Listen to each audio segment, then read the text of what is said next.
2021 সালে 3রা মে, যেহেতু আমি বিজেপি পার্টির কার্যকর্তা ছিলাম, একটা পোস্ট ভাইরাল করেছিল। তার এগেনস্টে বাপ্পাদিত্য, মুন্না, বিল্টু সমস্ত মিলে ল্যান্ড পয়েন্টে আমাকে প্রি প্ল্যান করে মেরে ফেলার চেষ্টা করেছিল। আমাকে ডাকা হয়েছিল দেখা করার নাম করে। যাওয়া মাত্র ওরা এমনভাবে মারামারি আরম্ভ করে, যার ফলে সে আমার প্রাণ যাওয়ার মতন আমি ছুটে বেরিয়ে পালিয়ে প্রাণে বাঁচি। তারপর প্রতি মুহূর্তে আমাকে হুইপ দেওয়া হতো, কোনো জায়গায় যদি কমপ্লেন করে। এমনকি আমি ডাক্তারখানা পর্যন্ত দেখাতে পারিনি, কোয়াক ডাক্তার দেখিয়ে আমাকে ট্রিটমেন্ট করতে হয়েছিল। যাক, আমাদের বর্তমান মুখ্যমন্ত্রী আদেশ অনুসারে সুযোগ পেলাম, আমি ওদের নামে কমপ্লেনটা করলাম। কিন্তু আমাকে সেই সময় আমার ব্যাংক থেকে টাকা ছাড়ানো টাকাটাও লুট করেছে, গলায় সোনার সেল ছিল সেটাও লুট করেছে। সবগুলো ওরা সবাই মিলে করেছে। কে কে মেরেছিল?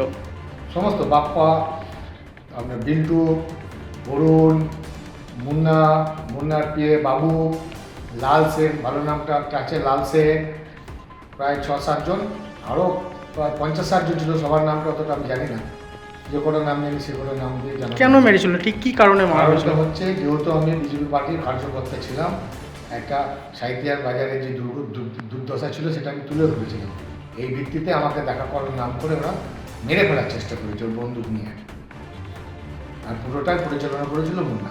বন্দুক নিয়ে? কে বন্দুক নিয়েছিল? মুন্না ছিল বন্দুকটা। আচ্ছা, মৃত্যুঞ্জয় দাস ওরফে মুন্না। আপনি সেখান থেকে কোনো রকম পালিয়ে প্রাণে বাঁচি, এটাই হচ্ছে মেন ইস্যু। আপনি আমাকে কোনো মতেই আমি না হাসপাতালে যেতে পেরেছি, না ডাক্তারখানা যেতে পেরেছি, না থানাতে অভিযোগ করতে যেতে পেরেছি। প্রতি মুহূর্তে ভয় দেখানো। এখন অভিযোগটা কবে করলেন? এখন অভিযোগটা 20 তারিখে করেছি, একটা 17 তারিখে করেছি, 2 দিন করেছি। আচ্ছা, এখন কি কাউকে মানে এখন প্রশাসন দায়িত্ব নিয়েছে, তদন্ত করবে, ওরা বিচার করবে। তাদের যতটা সহযোগিতা লাগে আমি নিজে দাঁড়িয়ে থেকে সহযোগিতা করবো। এখন অভিযোগ করার পরে কতটা আপনি মানে অনেকটাই স্যাটিসফাই, যেহেতু একজন আজকে ধরা পড়েছে। বাকিগুলো যদি ধরা পড়বে, উপযুক্ত শাস্তি হলে তবে স্বস্তি, সাঁইথিয়াবাসী হিসাবে স্বস্তি। দেখুন, শোনা যাচ্ছে যে সাঁইথিয়া শহরের 11 নম্বর ওয়ার্ড, সেই ওয়ার্ডের যিনি কাউন্সিলর, তার স্বামী বাপ্পাদিত্য দাস, ওনাকে পুলিশ গ্রেপ্তার করেছে। আইনের শাসন পশ্চিমবাংলায় প্রতিষ্ঠিত হয়ে গেছে।